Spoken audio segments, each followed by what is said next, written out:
A seguir, você vai ouvir um trecho do programa Bom Exemplo FM, da Rádio ABC. Aqui você pode ouvi-lo quando, como e onde quiser. E também pode mandar para os amigos, claro. Boa audição! ABC, e hoje o assunto do Bom Exemplo é educação. Educação, ensino, esse aspecto que é tão inspirador. E a gente, na sequência dos sábados por aqui, a gente está conversando com os finalistas indicados no Destaques Bom Exemplo, essa iniciativa do Caderno Bom Exemplo para valorizar gente que inspira, pessoas inspiradoras, pessoas que estão botando aquela pilha, né? Sabe aquela pessoa que a gente encontra e já fica empolgado e já quer salvar o mundo? Pois é dessas pessoas que a gente está falando. E hoje são os indicados, os finalistas na categoria Educação. A primeira pessoa que vai conversar comigo é uma pessoa muito especial, muito inspiradora e já tem todo o nosso reconhecimento aqui. Ela é professora da Rede Municipal de Ensino aqui de Novo Hamburgo. Eu tenho o maior respeito por esses projetos todos da rede pública aqui de Novo Hamburgo. São realmente transformadoras. E a Rita Moraes, que vai conversar com a gente, conseguiu encontrar na sua carreira um propósito de vida, pelo que me parece, juntando duas coisas que ela leva muito a sério e que ela é muito apaixonada, que são as crianças e a natureza. Seja bem-vinda ao Bom Exemplo, Rita. Bom dia. Bom dia, Marina. Tudo bem? Gratidão por essa oportunidade de estar aqui e um bom dia a todos que estão ouvindo também. Rita, hoje você é professora na Escola Municipal, professora Ernest Sarlé, e atua com um projeto específico que tem a ver com infância e natureza. Como que tu chegou até esse momento da tua carreira e o que isso significa na prática para ti? Marina, eu tenho essa trajetória, ela já começou na minha vida, oficialmente, acho que antes disso, desde sempre, né? Eu sempre gosto de dizer que esse trabalho, ele começou na minha infância, a partir da relação que eu tinha com a natureza, né? Então, essa relação ficou muito marcada em mim, no meu ser criança, na minha forma de viver a vida. E hoje eu tô professora na escola, passei pela Secretaria de Educação, onde a gente deu início a essa trajetória. Hoje, essa forma de trabalho, que eu já vou explicar um pouquinho mais, ela é uma política pública em Novo Hamburgo, né? As escolas da rede municipal trabalham assim. Então, a gente busca, no cotidiano da escola, uma maior conexão com a natureza, uma maior conexão com a vida no cotidiano das crianças.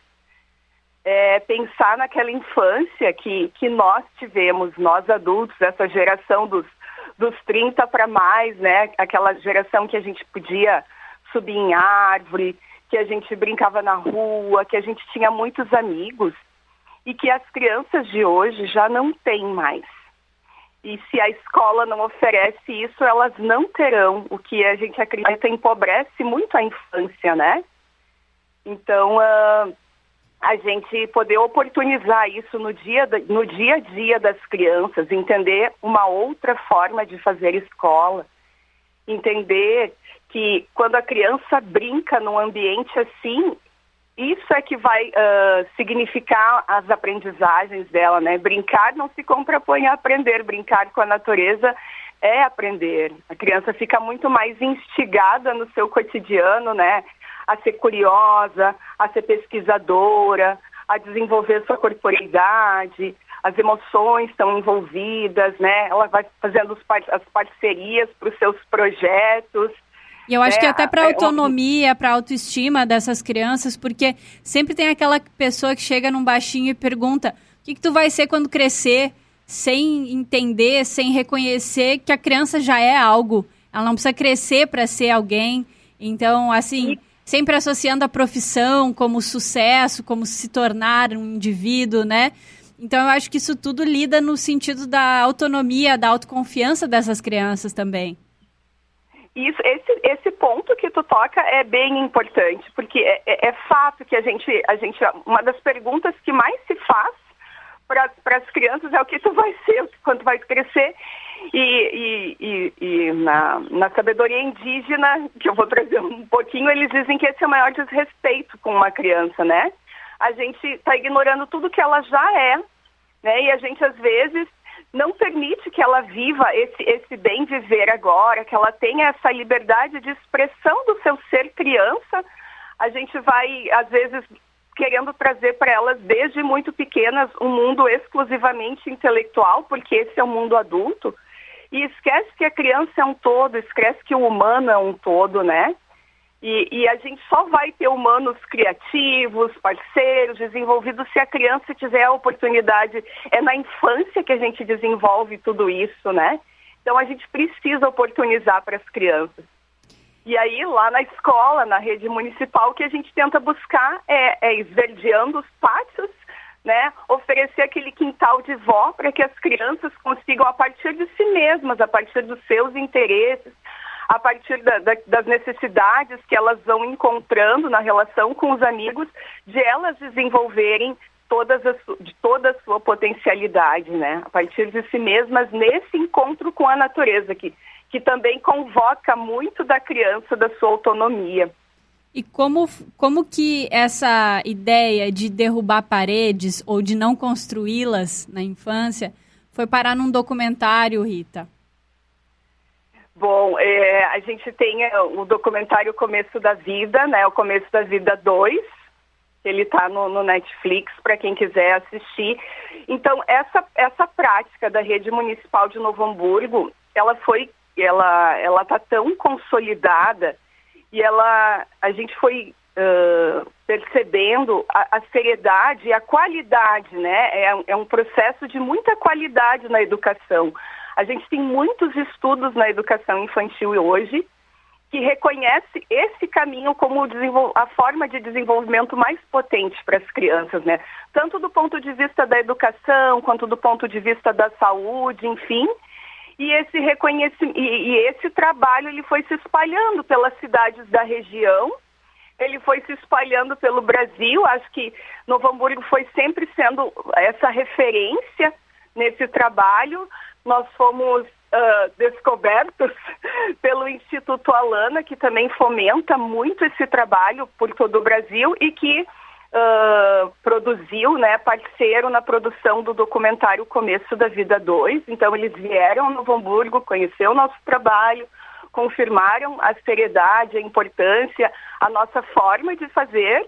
E hoje a gente é referência também para mais de 100 países, né? Em função desse trabalho que a gente faz através desse documentário do Começo da Vida. E é muito especial a gente poder olhar para esses exemplos positivos, porque a gente tem essa tendência, ainda mais no momento como a gente está hoje, a olhar para as coisas que não estão bem, olhar para a metade vazia do copo. E esse tipo de iniciativa é o que a gente quer mostrar aqui, são coisas inspiradoras. Poxa, a gente é referência para tantos outros países, isso tem uma importância. E a gente está falando de indivíduos que são muito importantes no desenvolvimento de uma sociedade. Não que a gente queira que lá na frente eles tenham a responsabilidade por tudo, porque eu não acredito muito nessa de as crianças são o futuro. Bom, a gente que se resolva com o nosso presente para que a gente deixe um futuro melhor para elas, né? Não deixar que elas resolvam lá na frente. Então, eu acho que a gente precisa olhar para essa parte positiva e esses exemplos positivos e inspiradores, que com certeza é o caso desse projeto aqui que tu conta, professora. E eu queria te perguntar, antes da gente se despedir, porque o nosso tempo aqui, sabe, né, sempre correndo, é quase os 3 minutinhos ali do Big Brother para defender o seu voto, né? Antes da gente se despedir, eu quero te perguntar como que tem acontecido tudo isso agora, num momento como esse, desafiador, distante. Eu sei que o distanciamento ele é social, ele não é afetivo, mas como que a gente está fazendo a manutenção desse conteúdo à distância? Esse é um grande desafio, né, pra gente nesse momento, porque nós não estamos lá na escola, nós temos as escolas hoje organizadas, esverdeadas, pensando nesse cotidiano das crianças, e a gente precisa fazer ele muito na parceria com as famílias e ainda com esse cuidado, essa restrição de as crianças irem para fora. Então, nessa semana, por exemplo, esse comecinho de ano, a gente foi fazendo convites, né? Os convites que a gente vai fazendo é para que a família possa levar a criança para fora, para para pequenos passeios, onde ela se sinta em segurança, né? A natureza na própria casa, pequenos cultivos, os cultivos em vasinhos. Nesta semana, particularmente, fiz um convite para as famílias das turmas em que eu atendo na escola, né, de irem visitar, por exemplo, as laranjeiras, as bergamoteiras, poder fazer um passeio curtinho com as crianças para que elas conheçam os ciclos de vida, para que elas percebam os cheiros, para que elas possam brincar com esse espaço também, na medida do possível, em que for possível, para quem tem essa realidade próxima, né, quando em criança.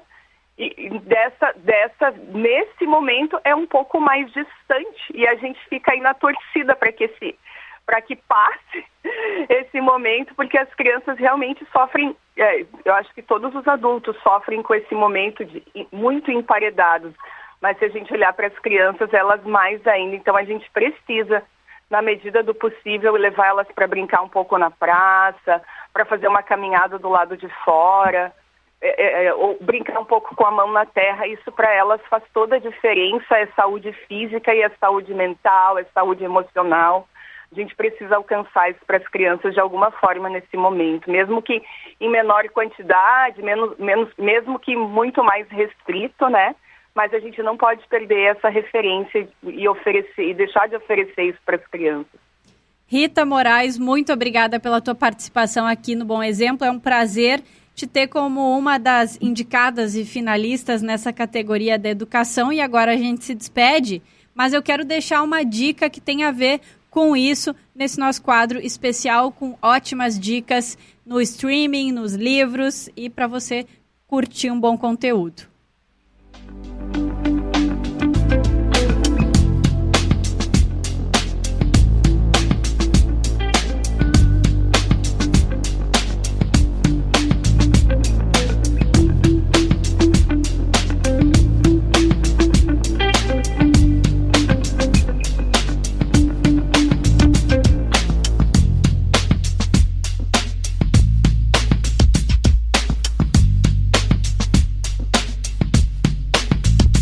E aí, livro, filme ou série? A dica hoje aqui para você curtir no streaming aí na sua casa tem tudo a ver com a entrevista que a gente acabou de fazer aqui com a professora Rita. E também é uma produção da Maria Farinha Filmes, a mesma responsável por esse documentário que Novo Hamburgo participou, a iniciativa da professora Rita participou, que eu indiquei semana passada, o Começo da Vida. Mas hoje a indicação é outro documentário, é um documentário que mostra que brincar é urgente, e não só para as crianças. Quando a gente pensa em brincadeira, a gente pensa em infância. Mas nós, adultos, precisamos levar conosco, ao longo da vida, o prazer de brincar também, de se divertir, de não se levar tão a sério. E eu acho que no momento que a gente vive, isso é mais do que necessário. O documentário se chama Tarja Branca, e fala da revolução que falta na nossa vida, que é levar a sério as brincadeiras infantis que fazem parte da nossa formação e que a gente leva para a vida toda na nossa formação intelectual e afetiva. E é por meio das brincadeiras que a gente socializa e que a gente cria hábitos que a gente vai levar para cá, para a vida adulta. E a gente, quando é criança, brinca de forma livre, de forma feliz, mas ao longo da vida a gente vai subindo essas paredes e bloqueando alguns aspectos lúdicos aí.